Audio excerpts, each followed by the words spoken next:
मुरांबाच्या अफाट यशानंतर मिथिला पालकर बॉलिवूड मधला आपला फुल लेंथ लीडिंग लेडीचा रोल करायला तयार झालीये. म्हणजे बॉलिवूडचा दुसरा चित्रपट मिथिला करणार आहे.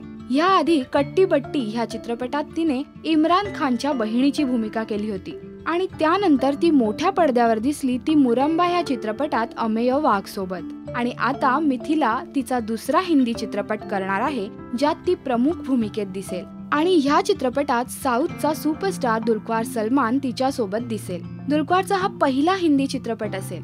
चित्रपटात या दोघांसोबत इरफान खानही असेल. ही एक ट्रॅव्हल जर्नी आहे असं म्हटलं जातंय.